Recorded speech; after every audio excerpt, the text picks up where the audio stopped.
Good. Okay, I call this meeting to order. This is a meeting of the Board of Education and Public for the purpose of conducting the school district's business. It is not to be considered a public community meeting. May all join me in pledge of allegiance.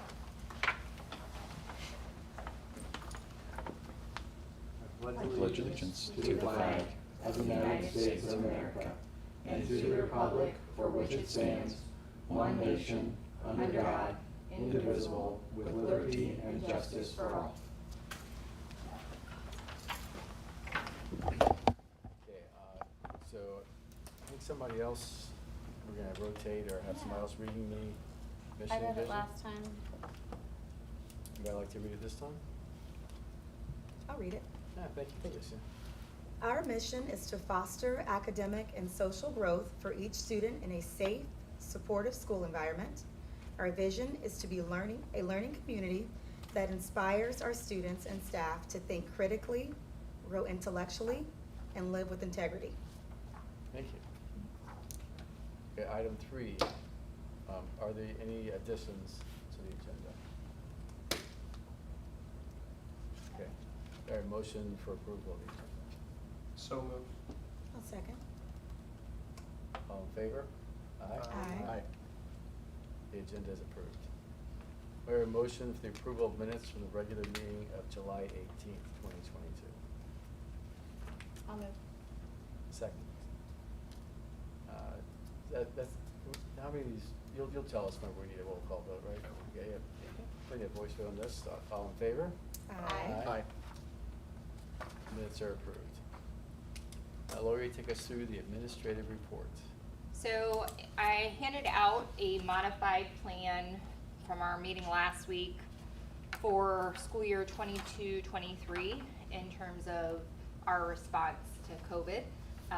In that, what you will see is it aligns pretty much to a response that we would hold standard for any highly communicable disease. And so there are recommendations, but there are no mandates or requirements. We would report on the website on Fridays. There would be a dashboard along with an email that would go out just with current numbers. Internally, we'll be monitoring daily attendance. We will also be sending emails if a student or staff member tests positive in the building and we are made aware of that. We will send communication to all of the families and staff members associated with that building.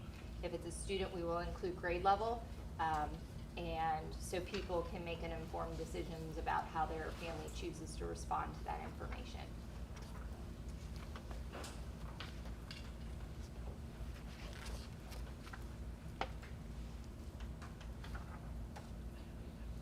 Any questions or comments? What's the ECE program? Is that like the Early childhood, Okay. it's our preschool programming. Preschool, okay, gotcha. Early childhood education. Gotcha.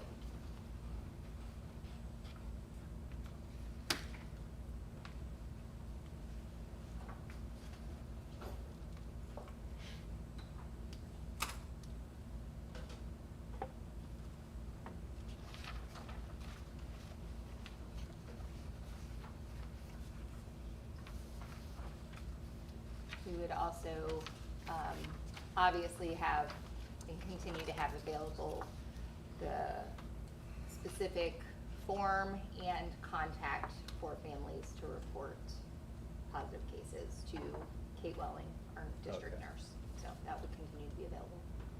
Now, is that, I know she's part-time, is she available every day? Yes, Okay, yes. so she's like part-time part of the day then? Yeah, Okay. yeah. So her contract is up to so many hours per week. Okay. And then she meets with us every Friday with the whole nursing team, and then she monitors daily for the COVID, and then any compliance pieces. If she's out on leave, or is there anybody who can like check her email for anything that comes in, or how would that be managed? Well, she has also, and did last year, we do have a follow-up. Dr. Guyan and I are meeting with her this week, I believe, or next. to talk about what that looks like. But like last year, I know when she was out for different things, she still monitored from home for us, so we'll work through those logistics. But we have both Liz and Santana also Right. who can help support that if there were a need. Right, so I don't know, just as far as who to email, I don't know if we could, you can create like an email address, which is not really email address, but sends to multiple people. I don't know Right. if we could do that. I really want everything to filter through Kate, and Okay. so I think Kate will Gotcha. make the especially when we're talking about COVID. Right. I just feel like we need that central point person. That's worked really well the last 2 years with Okay. Kate, so I would like to work through her Okay. for that solution, so.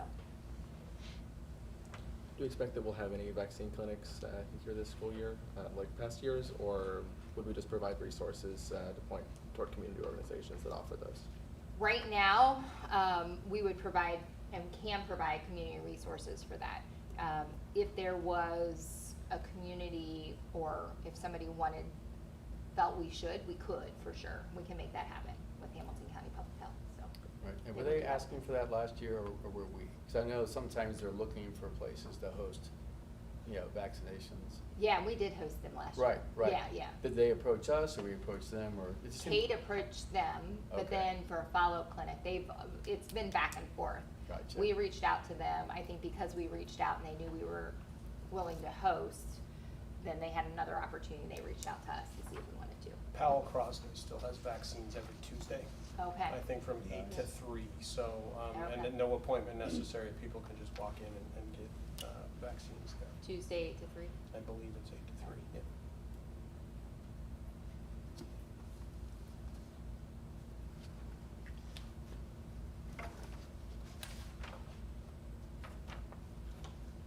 So that would be the recommendation the nursing team and myself, along with Dr. Dinan and Mr. Warmack, have put together for your consideration. And then, so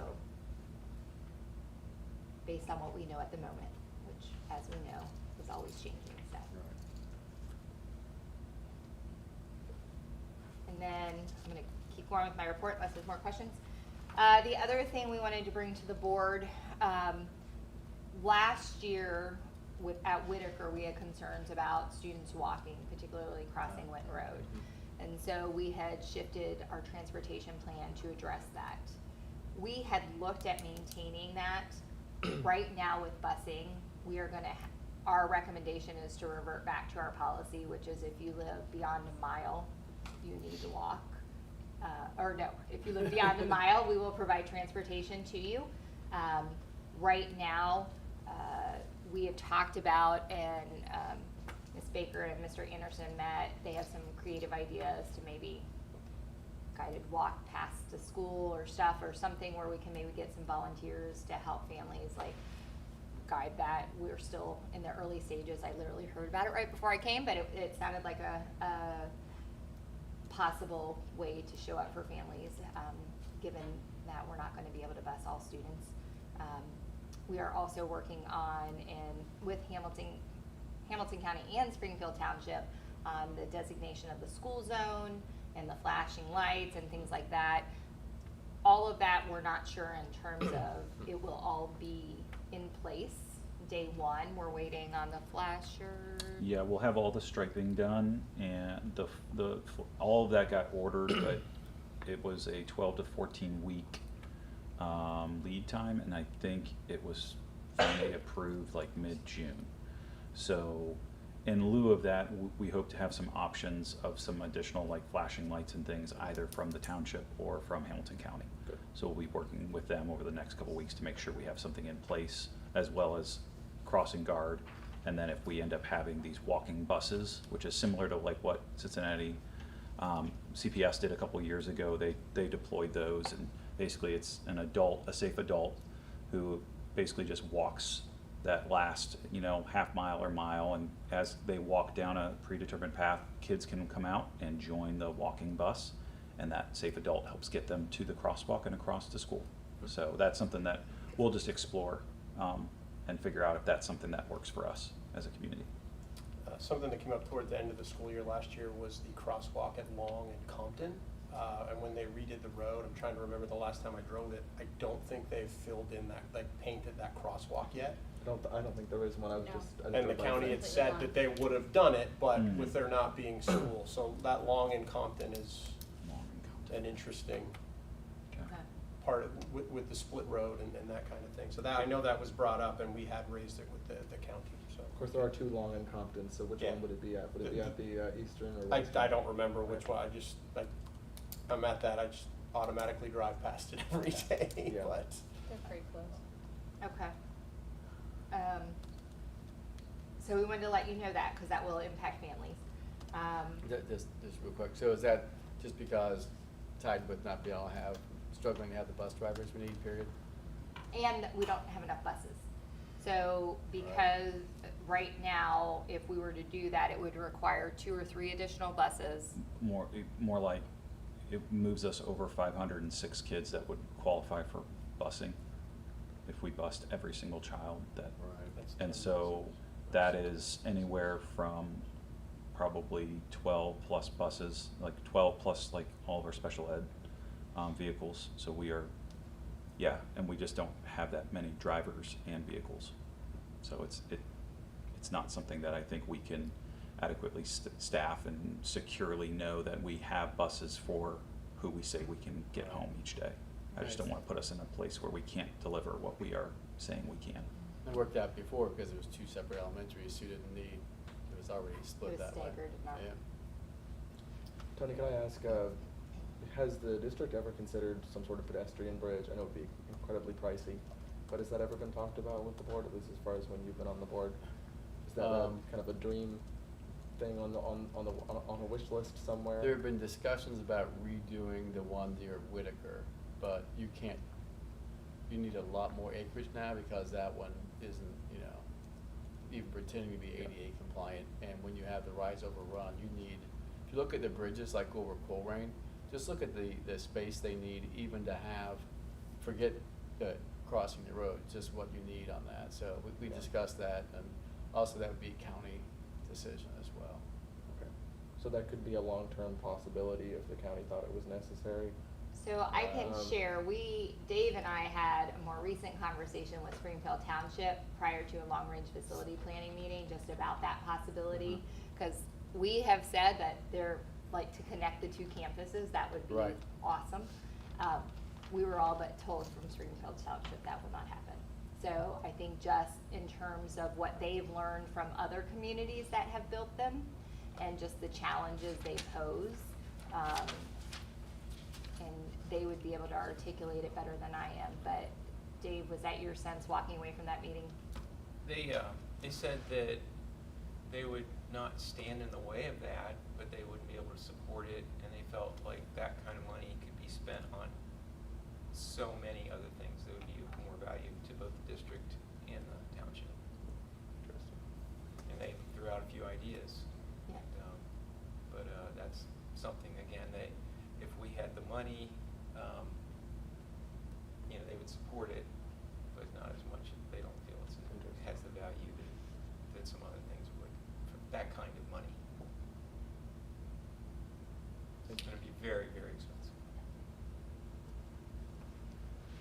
So, the other thing, Mr. Anderson and I had the opportunity to walk through with our design team today at Finneytown Elementary to walk through the additional things that are being done to prepare for students and staff return. During that, staff was back. They were in the building, they were in their spaces. They were excited to be in the building for sure. We are working to try to get all of those things completed. We do recognize there will be work that continues after our students are in the building because it's just part of the new building process. So, but making some headways and moving in the right direction for sure. Had 2 planning meetings today for our celebration on September 2nd. Getting excited about that and bringing the community together to celebrate both campuses and kick off the school year. We have our first superintendent's meeting at the county this Friday. Greg Kesterman will be there from Hamilton County Public Health to provide us with any updates from that. And then I think that, just because we had just met, I think the communication plan, I'm still in revision status, so I don't have the final draft to share with you guys, but it's a work in progress. So as far as September 2nd, is that the Meet the Teacher night as well, or is that just for a tour of the buildings? There is the open house for Meet the Mhm. Teacher before the community open house. Okay, well there. And I was so on- our students, our current students will get to be in the building, in the space with their families before we bring the community in. Okay, will there be another opportunity for parents? I know there were some concerns with parents as far as the timing, just working during the day and not being able to make those times. Will there be another opportunity to meet teachers before the start date of the school year? Or is it something we hadn't really thought about? I think typically we pick one open house, and then if a family wants to make, my suggestion, I don't know if Ms. Baker wants to jump in, would be for that family to reach out to the teacher directly and try to figure out what that would look like, but I don't know if you have any. Yeah, Does that would be fine. I do know it's during working hours, and typically we don't do it during working Yeah. hours. I think our intent was trying to balance having the building ready and giving staff enough time to get their room set up. And so with the ribbon cutting and open house, it's like we'll just get it all in one session. I also, I don't know if the staff will be there after the ribbon cutting, but I think that could potentially be the time that they could set up. But I would say once they get the class list, which will be going out next week, if they can't make it, they could contact the teacher and see if they could set something else up. So I think it is very disappointing that we're doing it during work hours, because that's the most important part to me. Your students need to have time with their teachers. They need to see their spaces. If they have to wait until the community is in the school too, there's going to be distractions. The teachers aren't going to have the ability to focus on the students as much. And these families, I've heard from at least 2 of them, maybe 3, I lost track now. They're really disappointed. They were excited. They wanted to see this building. They want to get in there. They're in a new space. And now all of a sudden, their kid can't. They can't because they have to work. And they feel really left out.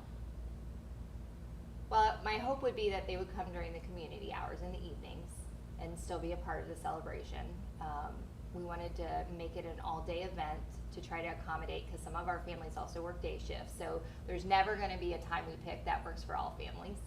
And so I think for us, we tried to consider the impact on everyone, including our staff, who we would be asking, who are really working hard to get that set up and a place to welcome our students and their families. So we recognize it's not ideal for all, but we tried to do the best we could to accommodate and to plan an event that hopefully everyone will come and enjoy.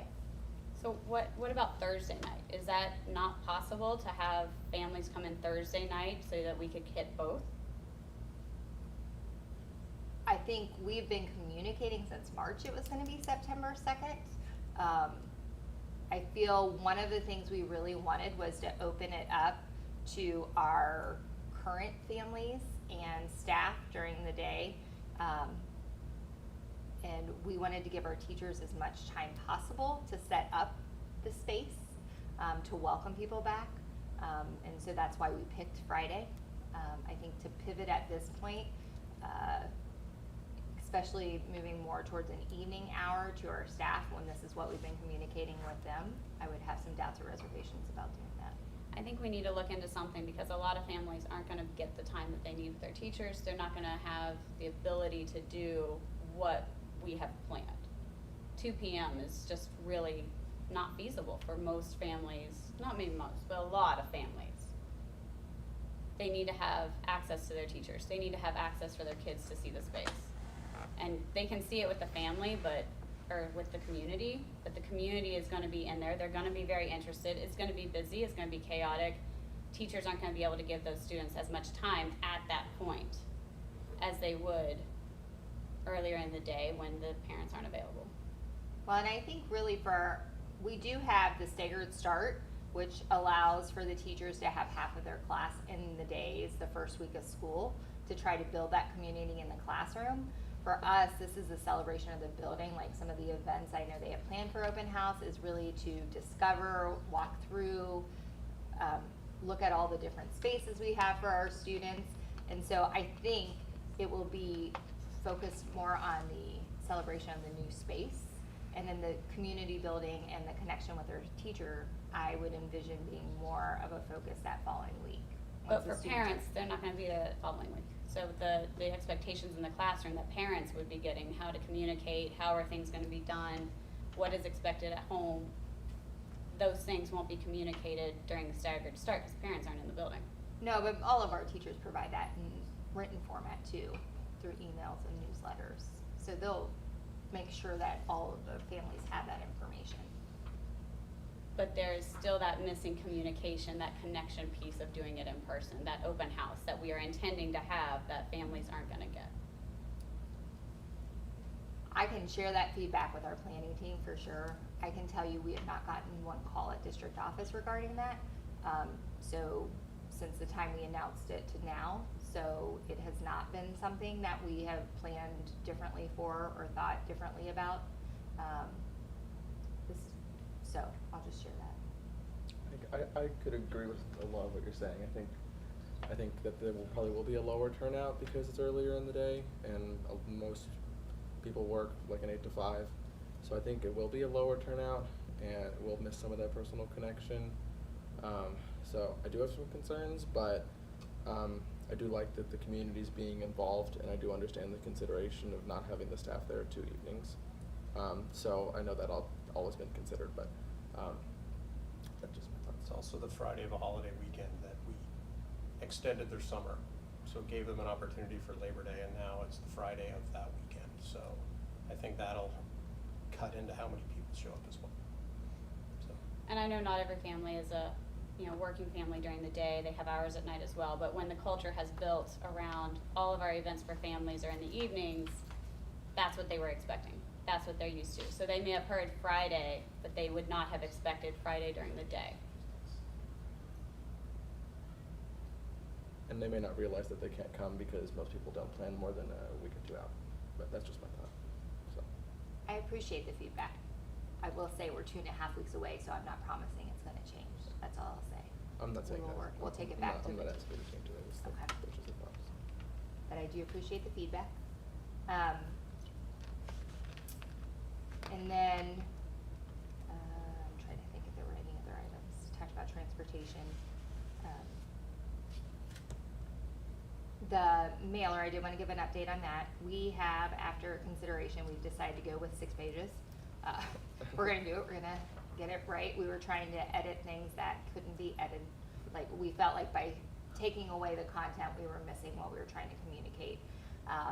So we are in the process of finalizing that. If it's not today, it will probably be tomorrow. So, but it is still a work in progress and should, as soon as it's in its, what is sent to the printers, I will try to share that with you guys tomorrow. So, that's what I have. Are we gonna send digital copies as well, or just the newsletters? I was gonna, it will be available digitally, so Okay. I figure you'll get the hard copy, but as soon as it's done and sent, Okay. we can also just send that as a link to a community update for the people who prefer it electronically.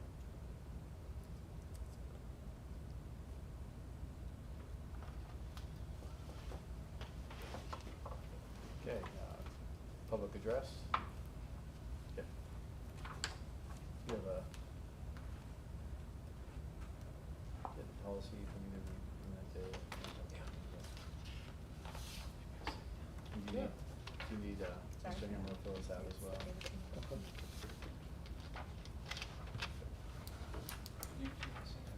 Sure. So I'll just read the guidelines, which are used to, just like to be consistent. Presiding officer will acknowledge those speakers who have notified the board via the superintendent or via public address request form. Each speaker is limited to 5 minutes. Each speaker addressing the board must state their name for public record. Any material or handouts must be presented to the treasurer for the record.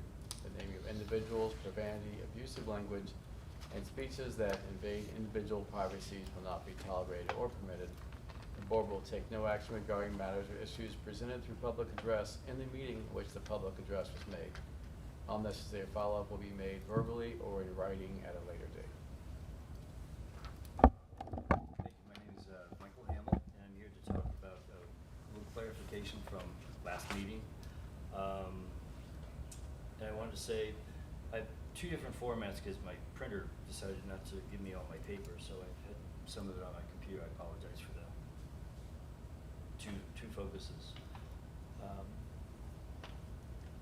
In the past, politicians have become famous for pleading to everyone in their district or around the country to do this for the kids. It's always the focus is do this for the kids. We need this for the children because you can complete the sentence however you feel adequately about. Or if we want our kids to be successful, we need to, again, fill in the blank. To many of those who make this statement are most likely guilty of saying, let's just pass it and figure it out later.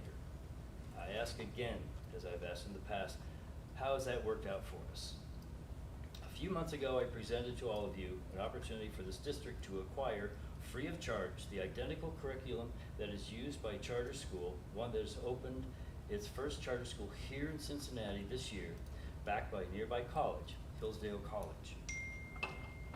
The entire curriculum was in the information packet which was submitted to you. The history, literature, arts, language courses, and all classes, along with the books that were required for those classes. But the choice was made by this board to follow the agenda that is being pushed by either the Board of Ohio, Board of Education of Ohio, or otherwise known as the federal government. Oh, sorry, missed a couple of letters. It should be federal government. An agenda that is very much built of CRT, not Latin or Chaucer, inclusive of DIE, diversity, inclusion, and equity, not Thomas, Ben, George, or Homer. I'm not talking about Simpson, but an agenda to which has been intentionally the dumbing down the educational process in this country for over 100 years. It is documented, it's well known, it was started by Horace Mann, and it was picked up by John Dewey, and it proliferated since then. And I am still concerned about the Ohio Learning Standards, which is more from Common Core. I know you might be bored of this, but we've often talked about Marxism and how Marxism falls into this and all the other accoutrements that today's education is utilizing. Well, I just happened to pull up the 8 steps of Marxism. I thought I would present them to you. They were also echoed by Saul Alinsky, who is Hillary Clinton's favorite author, and he dedicated Rules for Radicals, is one of his famous books, to Lucifer. So you can kind of follow where that's all going. But the 8 steps towards socialism is, number 1 is healthcare. Control healthcare and you control people. Number 2 is poverty. Increase the poverty level as high as possible. Poor people are easier to control and will not fight back if you are providing everything for them to live. Debt, number 3. Increase the debt to an unsustainable level. That way you are able to increase taxes further, and this will produce more poverty. See step 2. 4, gun control. Remove the ability to defend themselves from the government. That way you are able to create a police state. No one can resist. Look at now what is happening in Australia, New Zealand, the UK, Europe, and even parts of Canada. Number 5, welfare. Take total control of every aspect of lives, food, housing, income. Again, see number 2, which relates to poverty. Education, number 6. Take control of what people read and listen to. Take control of what children learn in school. And I interjected here, take control of the children. Get them into the schools as soon as possible. Create more and more programs for younger and younger children to begin, getting them up to speed so they will get ahead. Has anyone wondered why the Department of Education is now subtitled under the Department of Labor? Ready, it's that 3P principle. Ready your students for the workforce regardless of their abilities. 1 minute. Number 7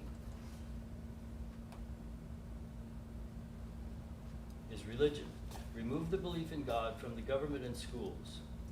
My interjection to here is I can only hope and pray that the influence of the vineyard, the Bible, will be reintroduced into a school day, and the opportunity to enjoy holidays as they once were can again be enjoyed for the years to come. Number 8 is class warfare. This is the final one, but this is a big one. Divide the people into wealthy and the poor. This will cause more discontent, and it will be easier to tax the wealthy with the support of the poor. 15 Mike? seconds. Sorry? 15 seconds. Okay. My note, step 8 has been expanded to divide even further, but not limited to what was initially Marx's idea. I could go on, maybe I will have to come back and explore these possibilities a little further the next meeting. But I went on and on and on ad nauseum for some of you, but I would like to hear from the board and have a reasonable reason to why the curriculum from Hillsdale was just rejected in favor of the CRT and the DIE that is going to be implemented, which you all passed last month. I think that's unfair to the kids. I think that's unfair to this community and state of Ohio. Okay. I'd like to have you stand up for us. Thank you. Thank you.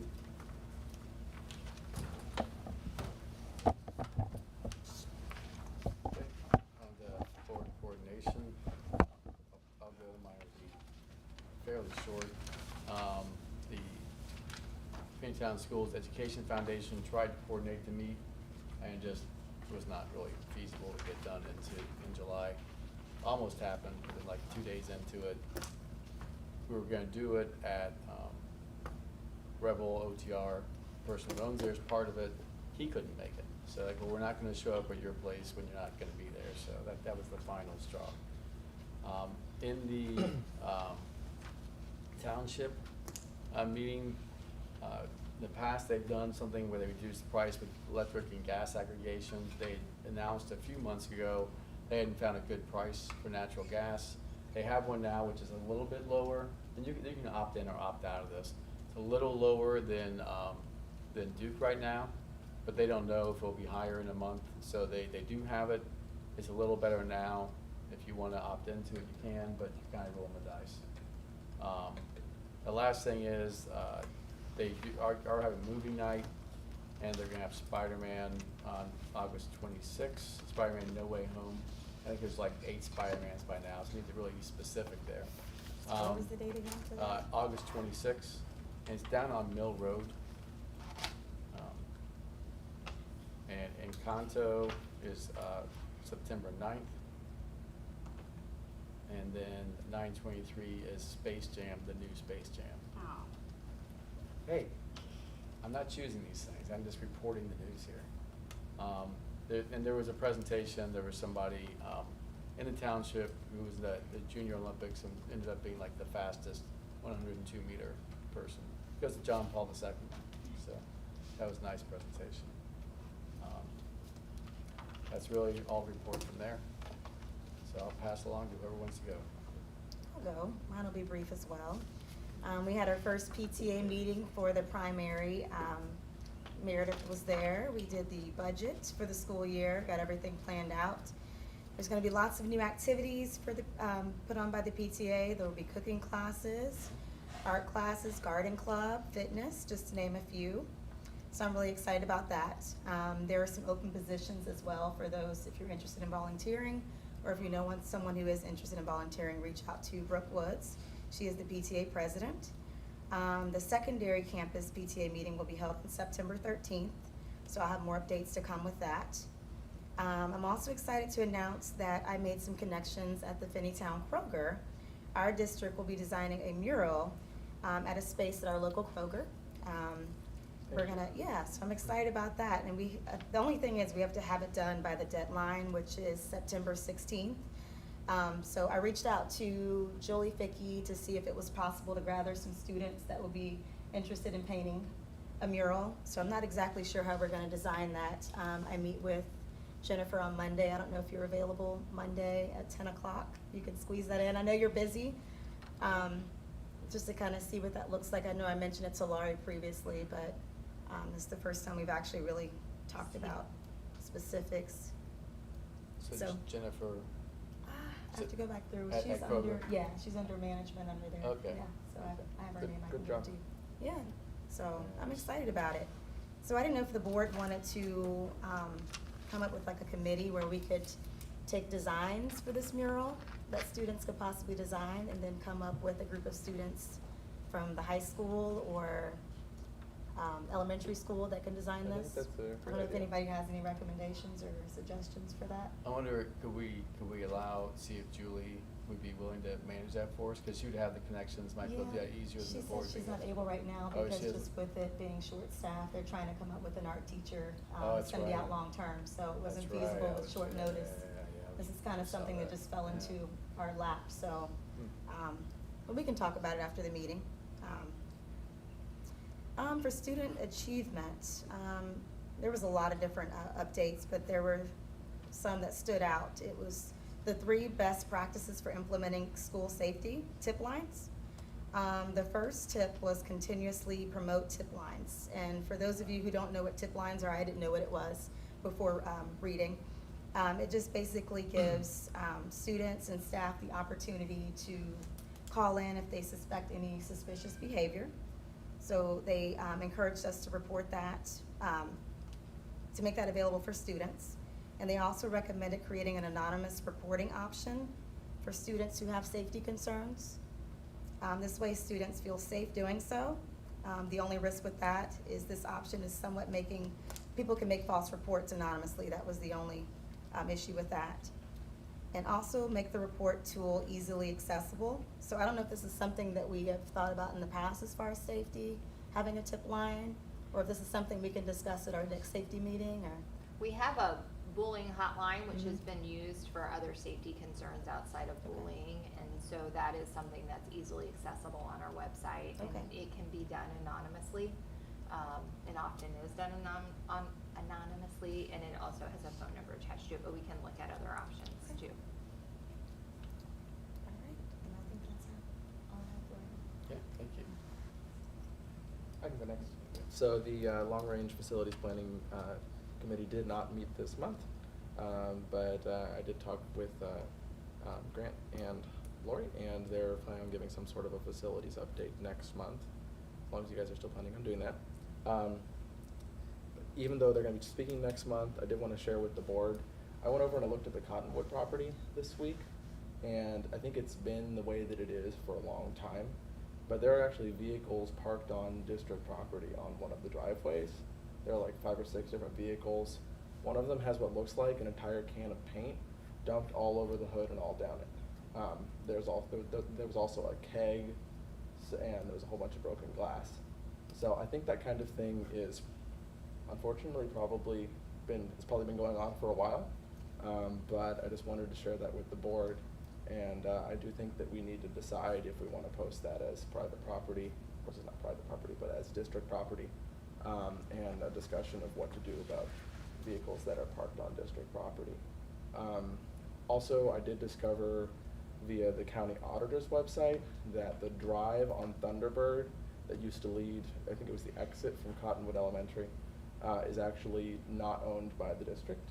Looks like it's township property, so it's actually an easement. But that's something to consider as we go forward with deciding what to do with the property in the future. So, and that's not where the vehicles are? There is one vehicle probably still there on that drive, and I guess that's technically township property.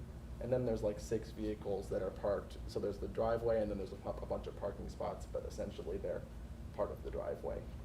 And I did check on the county auditor's website, and it's part of the same parcel, which is the Cottonwood site. So there's about 6 vehicles parked there currently, and they're all in front of the gate that's closed. So a solution could be to move the gate, which could be pricey. I don't know if it can be moved or if we'd have to get an all-new gate. And then I do think that it would be a good idea if we posted something, just designating that it's school district property. Is that something that the long-range facility committee could start thinking about, is what to do with these properties? We have, I mean, I at know our we've meetings, talked we've it, talked but- about it. And that's why we have township people sitting on the committee as we explore it. So yeah, absolutely, and we can reconvene that group and talk more about what are the possibilities there. Yep. And I know one of them, we had talked about Whitaker as well and what's gonna happen with that property, and we had made a decision, but I didn't quite understand the last email that had come out on why we couldn't go forward with the demolition. We just gotta bid it out. So there's a bidding process to make that happen.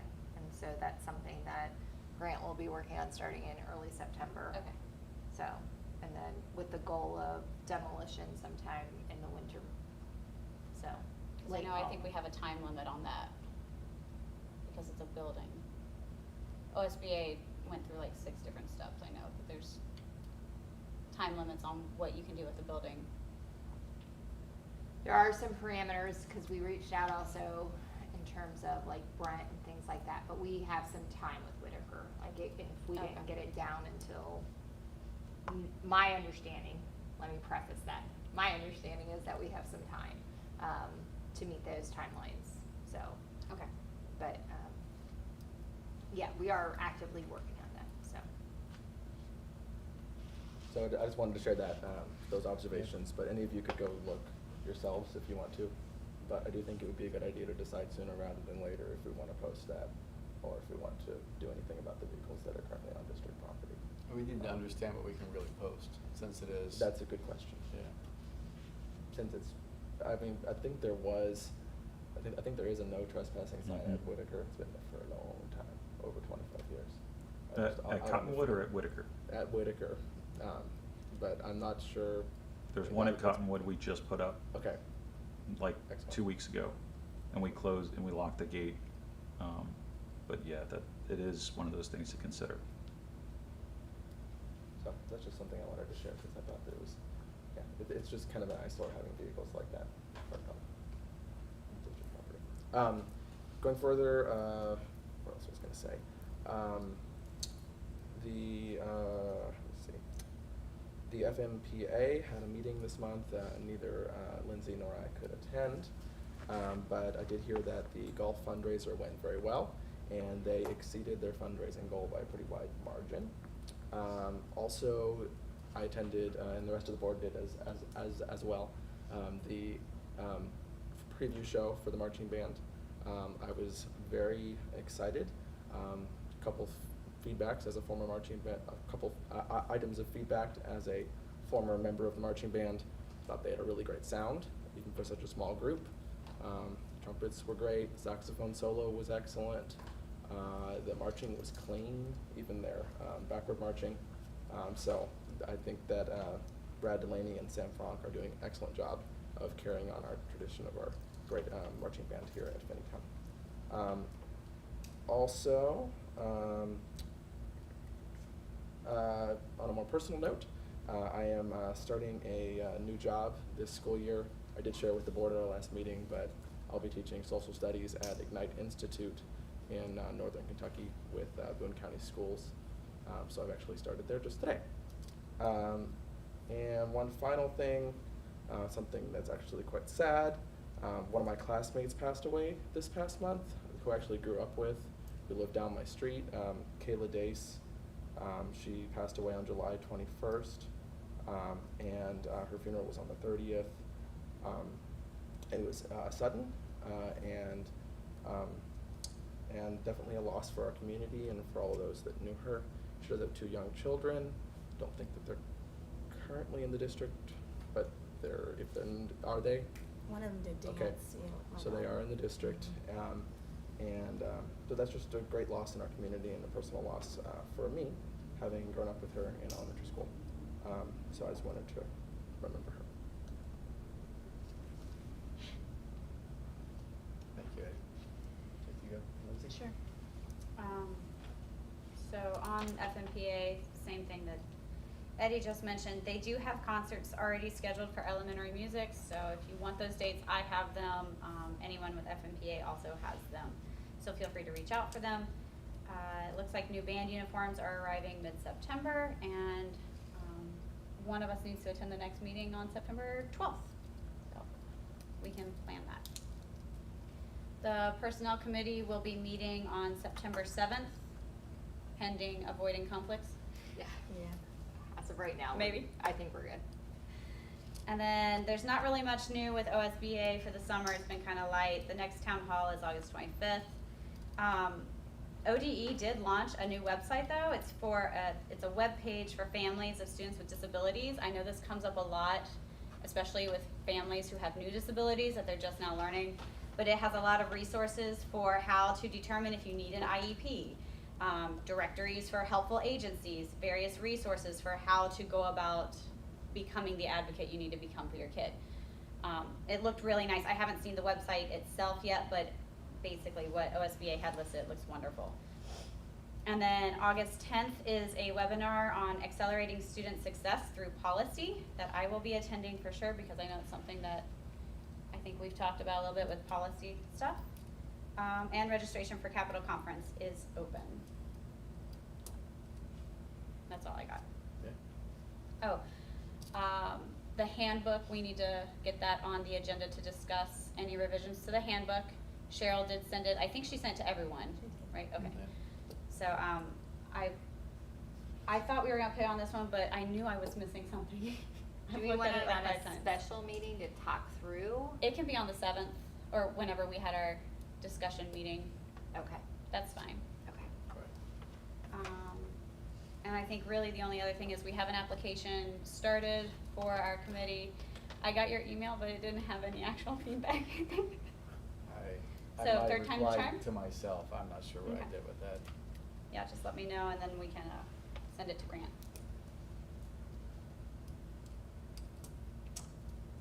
All right, I attended the boosters meeting, very passionate group with a very small leadership team, so if anyone is interested in helping out the boosters, please consider joining that organization. They do some great work.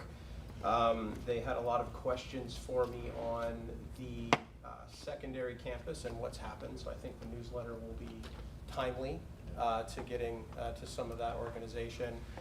They expressed concern on Whitaker because that is their main fundraiser for parking at the Greek Festival. They raised almost $20,000 this year from that, and whatever is decided to do with the building, it will have an impact on their fundraising ability because there's no cost associated with that.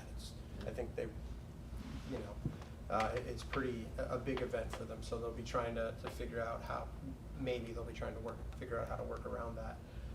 I attended the golf tournament that the Finneytown Music Parents Association put together. It was fantastic.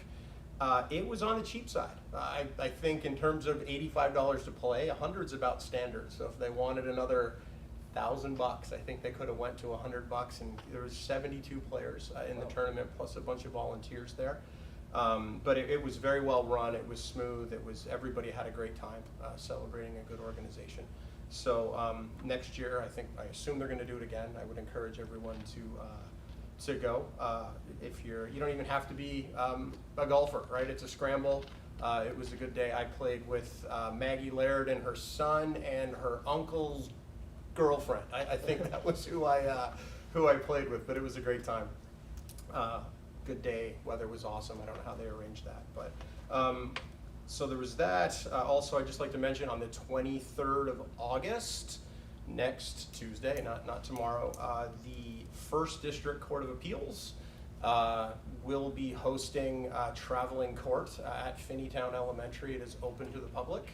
So if you want to come and see how, not the law and order court, it's more of a procedural court above, making determinations on rulings, but there's 2 criminal cases that will be there's some appeals happening on it, and it could be kind of cool for people to see how that side works. But they, Ginger was pushing to, we've got a new building, wanted to, maybe get a couple of people a chance to see it and that kind of thing. But she's excited to in our part of town. She will be on the bench that day with, but it should be 2 interesting cases. So there's that. Okay, so speaking of holding public meeting type things at the new building, would we consider moving our meetings there maybe? The board meetings, regular meetings? Yeah, we can switch, and we can rotate too. I know a lot of districts go to both buildings.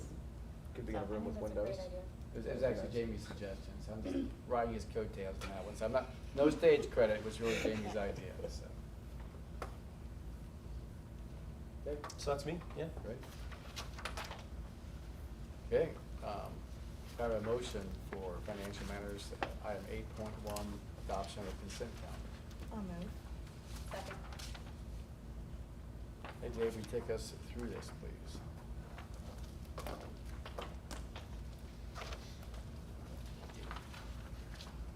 Okay, 8.1A, monthly financial report. We're into July, the first month in the new fiscal year. We had total revenue in the general fund of $5,346,889. Approximately $4.8 million of that was real estate collections, local taxes, property taxes. Expenditures for the month of July were $1,885,296. I will mention that there are two payrolls paid in the month of July, July 1st and then the last working day of July. That's traditional. It's been a carryover that goes back probably 30 years or more to a year in which the school district couldn't afford to pay the payroll and had to move it into the next year to avoid a deficit, which is illegal. So that's what they did. Moving the payroll is not That was illegal. pre-you, right?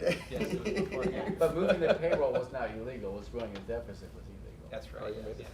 Okay, thank you for that clarification. That's funny. The ending cash balance at the end of July in the general fund, $16,605,826.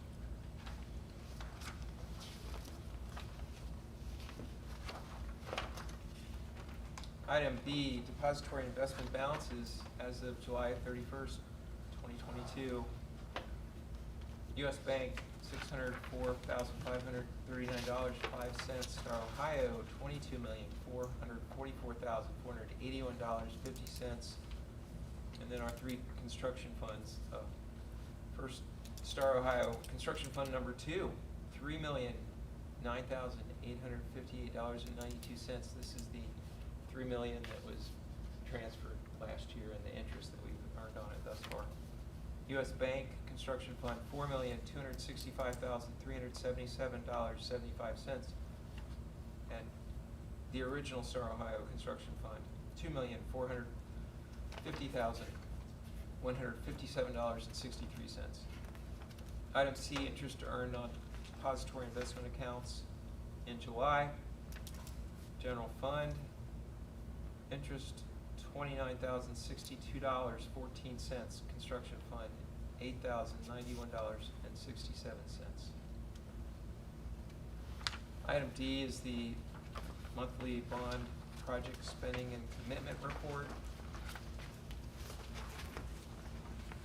So Table 1 shows that we've expended $21,728,866. We are nearing completion of that project. The billing is a bit in arrears, so it hasn't really kept up quite. By the time we're done, this building will probably be about $24 million, so we are getting close. The second table shows that we've got $2.2 million in purchase orders, outstanding contracts and commitments. And our total uncommitted balance is about $7.5 million. And so that's the amount of money at this point which would be available for phase 2, assuming that we don't spend more money in phase 1. And there will be a few more dollars that will be spent. Is this money can go to phase 2, is that taken into account when we get funded from the state, or was it already part of it? No, that's our money. That's our share of what we will need to pay for phase 2. So yeah, it's independent of anything the state might be doing. It's sitting out there, and the way it was borrowed, you don't have a time limit on it. The first bonds that were issued were tax exempt, and they do have a time limit. You have to spend them in so many years, but we knew that we don't know when it's going to be funded, so it was borrowed in such a way where we don't have to liquidate it by a certain date, so we'll be fine whenever it does happen, hopefully sooner rather than later. Can I ask a follow-up question about that? I think this question's already been answered before, but when would be the earliest that the state would be able to get back together and pass another spending bill and fund our project and other school projects realistically? The next spending bill, it's a 2-year biennial process, and so that's almost 2 years from now. So it could be 2 years, but they can pass an emergency. Sorry, We Dave. can still be funded out of the current biennial budget because they do spread that over 2 years. And so there's the possibility, strong possibility, according to some, that we would have a chance to get it either December or July. Without any guarantee. Just at, Okay. to a very high level, Very is that they, possible. Yeah. they don't spend it, they do kind of split it in half, so it's 2 years, they split it in half. There's a lot more details around the December or July that I trust will be in the newsletter. Is that described in the newsletter or not? I don't think The that's. December? Yeah, December or, No, because we Okay. can't guarantee it, so we No, don't no. wanna we don't wanna No. put something out to no, the not community December, that, but yeah. just more details of the process of the funding and Yeah. the fact that it's split over 2 years. Dave did a Biennial budget. fantastic job, in my opinion, describing the process and where our next steps are, and kind of explaining it. Yeah. So we'll have to wait and see. So if our community members wanted to advocate that the funding being spent in that way, who would they contact? Their state legislators? I mean, that would be the people to contact, correct? Yes, so, we put them in contact with state legislators, but specifically Kathy Ingram was named. You gave me a few names, so I'm not sure I'm gonna catch them all. Kathy, Cedric is our Cedric state is, rep. yeah. Kathy's a state rep just south of us, but her term is up in January, and she's running for Senate this year. So current Senator Cecil Thomas is running for her seat, That's but the he one. probably won't be on the education committee. That's not kind of Okay. his. Kathy is on the education Kathy committee. is on the education committee, yes. And has showed up at our PTA events to discuss education funding and that sort of stuff in the past. Thank you. I was getting questions from community members, so I wanted to tell them what was a possibility. I think any time that they contact the legislature about Finneytown and our needs, we appreciate it. Definitely. And want to support them in that as they support us, so, yes. I know other citizens have reached out to the OFCC, and they will tell you where you are on track for. I don't wanna say what that is because my information's old now, and it might not be right, but the state will provide details. And then change them later. Is a point in time estimation. Exactly. But the thing is, though, through what we signed, they are legally obligated to give us funds at some point in time. Obviously, we don't just use the point in time, but it is a contract being entered with. It's not, they can't just say, well, too much time has passed, you shouldn't have expected any way, go away. It is a contract with them, but it will be funded.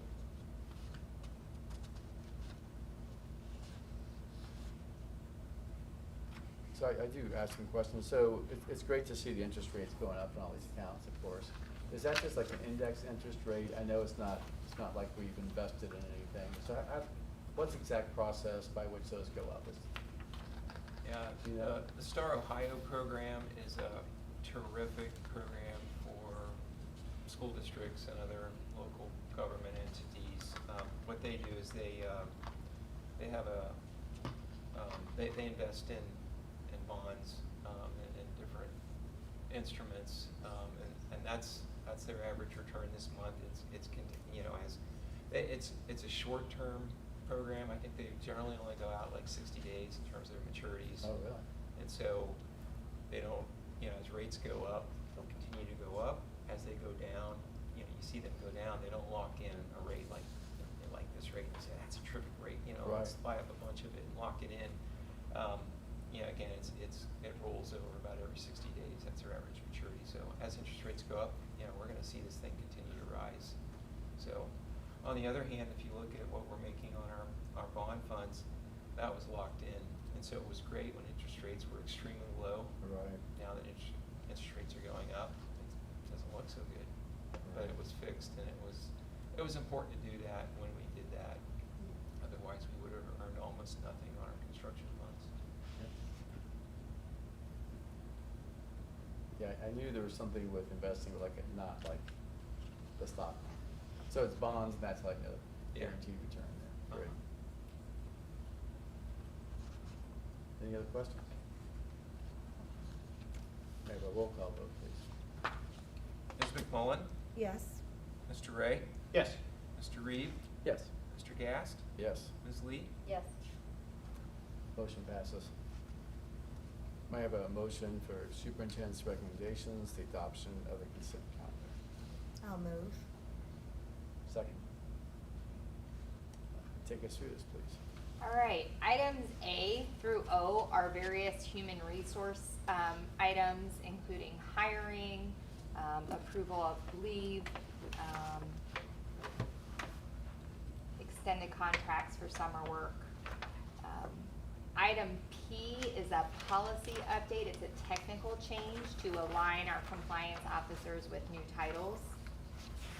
So there's no change in the policy except just the title for that. Item Q is approval of a memorandum of understanding. This was part of the negotiated contract for our supplementals. This acknowledges a 1.5% increase on the base. Item R is includes all the change orders related to the construction project going on right now. And then item S is just a notation of our donations. We received a cash donation of $258.03 for the reimbursement of a high school student museum field trip from the Finneytown Secondary Campus PTA. We received a cash donation of $1,000 for staff appreciation, new logo spiritware from the Finneytown School Education Foundation. And we greatly appreciate those partners and support organizations, so they show up for us all the time. Greatly appreciate it.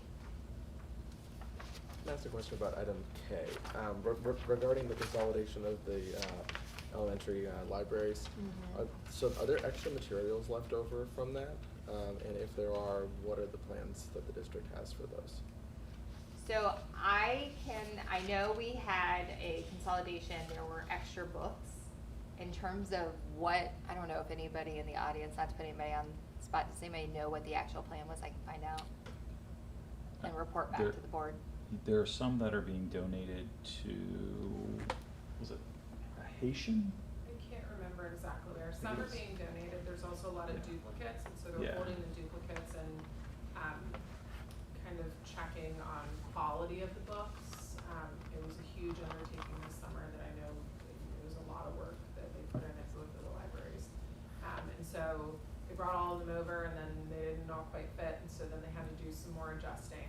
And so I know that they're keeping duplicates for backstock, and Gruen's right, they're donating somewhere, but I cannot remember off the top of my head where. I will check with Ms. Walker and Ms. Weinrich and get back with you guys. I would be curious how many of them ended up getting donated. I completely trust the two of them, but I'm just curious. Yeah.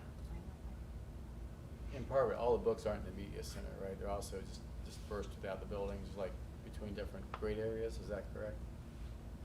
In the beginning of the design phase, that was one of the things we talked about when we would have a decentralized media center. Right. But our media center specialists were really wanting to have a centralized library. Okay. So that is a possibility that I think could end up happening with some of the duplicates or some of the staff's libraries. We have these mobile bookshelves, if you will, that are all in the big wide learning areas. So that's possible, but we do actually have it wasn't what we had originally talked about way back when we were Okay. planning. Okay. Yeah. Yeah, but are there some books for those bookshelves out in the bigger learning areas then? Well, they're currently empty, but Yeah. I would envision that they will get filled as time goes on, yeah. A lot of teachers have their own sets of books, so Yeah. those would be put out in the area. Lots and lots and lots of books.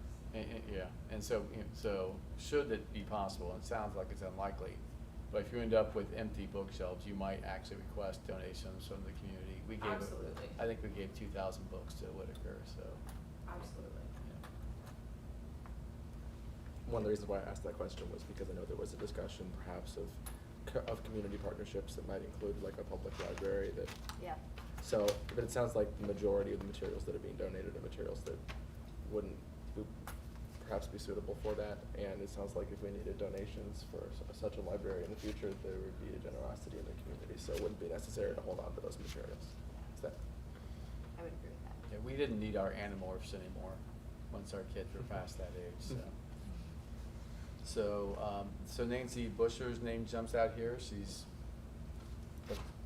changing to be a. Yes, she will be our second building secretary at Finneytown Elementary, and we are in the process of hiring for extended care. Okay. And we believe we have our candidate, but that will be brought to the board once Okay. that's confirmed. Great, thank you. So, We have two here at the secondary secretaries. secondary is set up a little bit different. So we have an attendance secretary, and then we have a administrative assistant to the building principal and the admin team, and then we have, what's that? Yeah. Guidance. Right. Okay. Thanks. I was surprised seeing a second secretary for elementary, but I remember how busy Penny is at Whitaker alone, add in 2 more grades, and extend to 6th grade now too. I We can see where considered we not- would definitely need Yeah, a we need second it. one. Penny was Mhm. always busy, Yeah. always.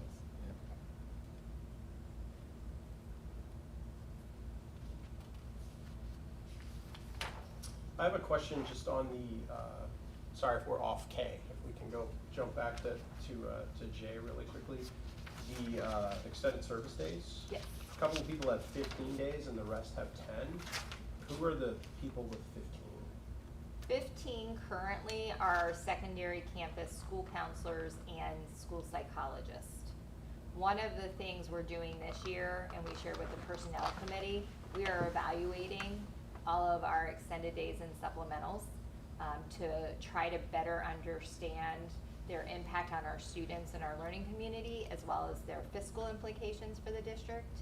And so that we can maybe make decisions moving forward to maximize that and be strategic about how those are assigned and how those are utilized. Okay, because I'm just, I guess, is there a difference between the counselors in the elementary schools and why they would get 5 days less than? And to be quite honest, we've met on this twice. Part of the assignment is, that's what it's always been, has been kind of the thing, and we want to better understand the why behind it. So I don't have a great answer except to share that there is different requirements at the high school level in terms of credits, in terms of schedules, that is different from the workload of a school counselor at a elementary, in preparing those and doing, because in the elementary, you have your homeroom teacher and then they work as a grade level team. At secondary, it's 6 individual classes that are assigned and working with credits and making sure that our students have what they need in order to meet all the requirements. So it's different, but we had shared, it's gonna be a year-long process of meeting with different groups and looking. We have asked anybody who receives extended days to provide some documentation on that to help guide us in that, and then we'll bring people together to have conversations about it throughout the year.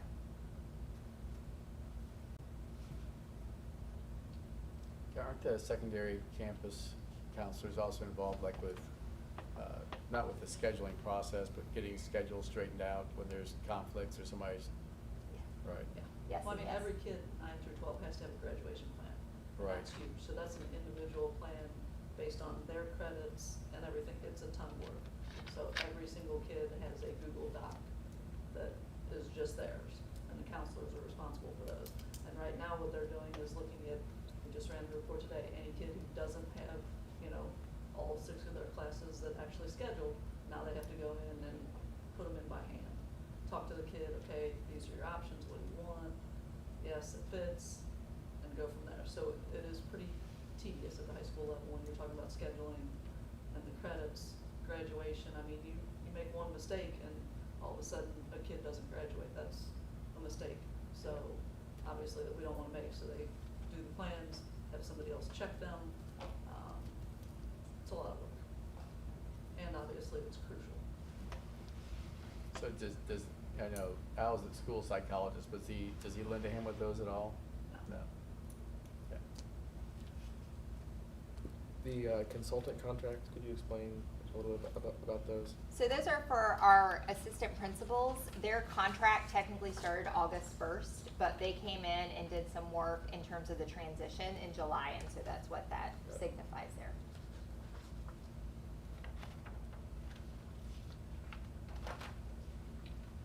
Then I have another question on our substitute teachers and the provider. Do we know their education level? Like, I know the state's allowed substitutes without college degrees, I think for another year. Do we know, is our group accepting employees that don't have the college degree, or? They are, yes. So we could have substitutes on this list that, Do not have a college degree. That is Okay. correct.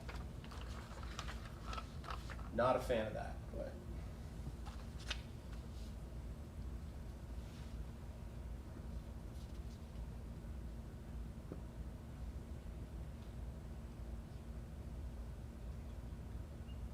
Who supervises all the substitute coordination and planning and Patty Schnur. Patty? So if the board was curious about the education level of the substitutes, is that something that Hamilton County ESC could provide? If we ask them, yeah, I'm sure they could. Do you think that we could get some sort of information just about the education level? And more of a curiosity from me, but concern, that sounds like from James. So what do we propose if we don't have staffing though? What is another option if we don't have teachers to come in the buildings? Internal coverage, combining classrooms. I'm not a fan of that either. Yeah, so Everybody being drained, Yeah. overworked. but I will find out information. And again, with internal coverage, we're compensating those staff members for taking their planned periods as part of the contract, correct? If they are teachers who receive plan bells, then they are being compensated if they are providing coverage during their plan bell. Yes. Additional cost to the district at a higher rate than the sub pay. And a drain on our staff members if we do that. Yes. Collectively. And most of the time, nobody's looking to give up their plan bells for the amount of the contract, yeah. Yes. They're really doing it kind of to support the Definitely not. running of the building than they are for that amount.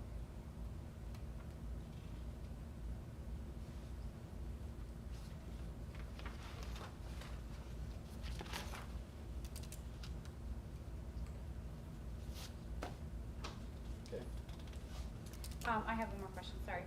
The memorandum in Q, it mentions a committee of the board and association will be formed to further study and recommend supplemental positions. I guess you already answered that, never mind. That's the one that the personnel committee. That's part of that, yes. Gotcha, okay. That's all.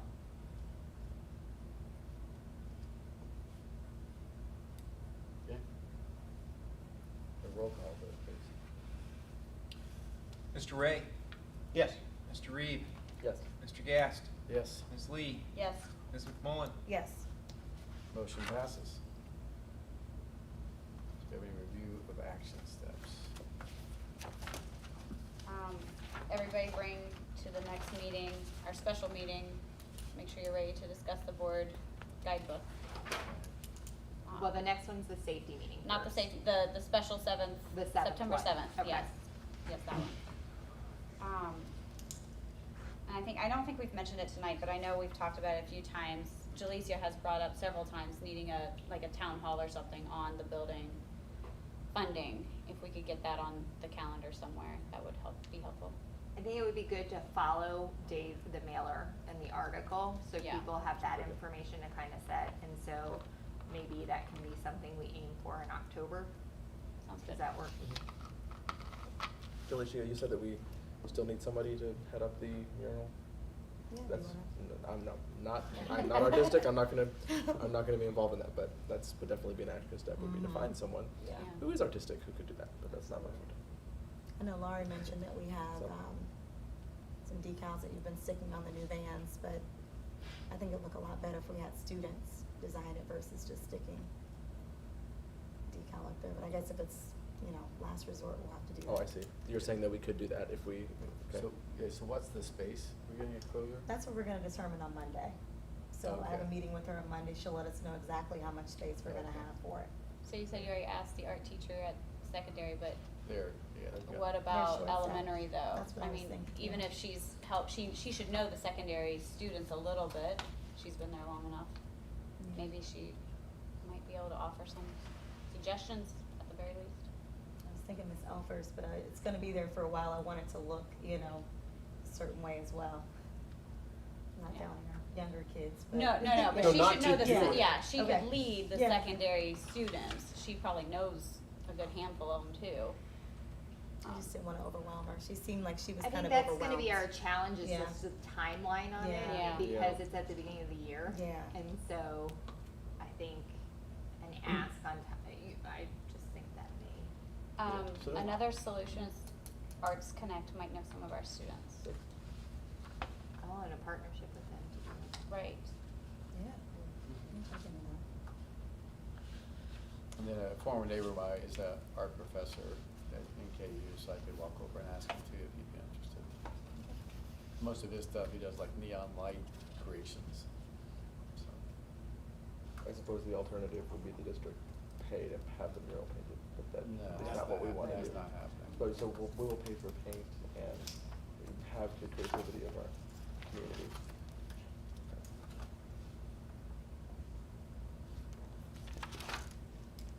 So what needs to happen in order to find that person? Do we need To find what person. in order They to have a find meeting whoever on that person Monday. is, just kind of, so do you think you could update us, like Lori, since the rest of us can't email to update everybody, but just as far as, I guess you could.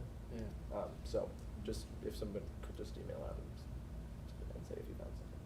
I think what we need is the timeline to get the space, the description of the Mhm. space, and then also a timeline by which they'd like to have it done. Yeah, we're working out the logistics. I Right. just wanna I'm kinda on that, right, inform exactly. you guys, and once we know a little bit more, Excited about that. I can let Laurie know, and she can reach out to the board. Or I guess you could. Yeah. So, And then another action item is Tony and I are finishing up the application for I was gonna say that, committee. yes. We'll get it. Yeah, we get it. I think the band is also gonna be performing at the, soft opening too, for the grand reopening at Kroger. I think the band has been I did not- approached as well, yeah. I did not hear that. Or they were in the process, so hopefully I didn't spill the beans on that.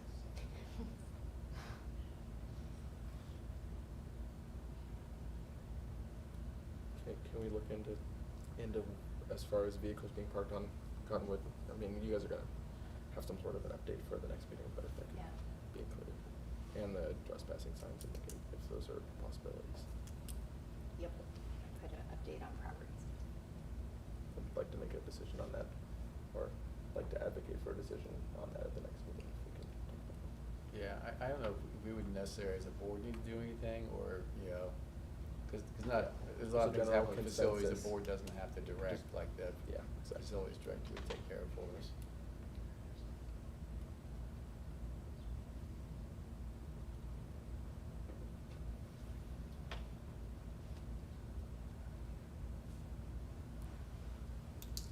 Okay, I think that's good for action steps. Did you want,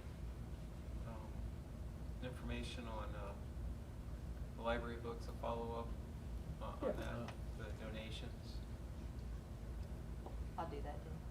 Okay. And then at the educational level, more substitutes. I got that. And then I put the agenda item for the handbook. Thank you. And Dave, I had asked you, I asked you, I think, between our special meeting and this meeting, that as we are probably gonna be continuing to have discussions about the possibility of open enrollment, I just wanted to share with the rest of the board. I'd asked Dave if Dave happened to find anything or run across anything that would show as far as open enrollment and its effect on other districts' property values after those districts have made that decision. But that's sort of just a long-term consideration.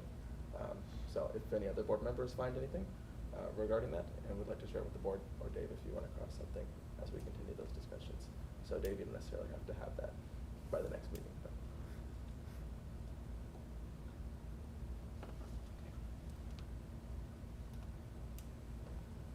Okay, we ready for announcements then? Yep. They precede the executive session, yeah. The Finneytown Board of Education will hold a special meeting on Wednesday, September 7th, 2022, 5 p.m. in the Administrative Office Conference Room, 8916 Fontainebleau Terrace, Cincinnati, Ohio, 45231. Where do we want to do the next regular meeting? Do we want to try for the elementary? I think we'll wait till October. Okay. The next regular meeting of the Finneytown Board of Education will take place on Monday, September 19th, 2022 at 6:30 p.m. in the Media Center of the Finneytown Secondary Campus, 8916 Fontainebleau Terrace, Cincinnati, Ohio, 45231. Open forum will begin at 6 p.m. Question on the special meeting, because we had said the conference room for the last special meeting, but then we ended up having it here. Did we find here better, or do we really want to have it in the conference room for the 7th? For the- I honestly prefer this space over the conference room. It just feels a little bit. I feel like it's more inviting if people did want to come Yeah. watch. I agree with Yeah. that, So we can change that. I agree. Okay. Make that note there. Oh. So the 7th at 5 p.m. in the Media Center. And pretty confident there won't be something going on here at that time in this space? I'll check.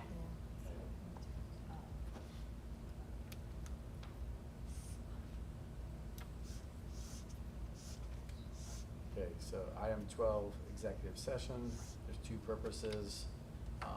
One, in order to consider employment and compensation of a public employee. And the second would be in order to discuss disputes involving the board and or school district that are subject of pending or imminent court action. Okay. Second.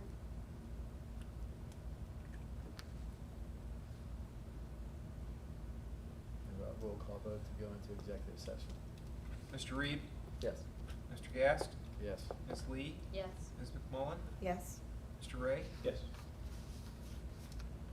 We are in executives. Well, we're not quite in executive session. I just want to say there'll be no votes, nothing will happen. The only item left on the agenda after the executive session is adjournment, so. Now we're in executive session.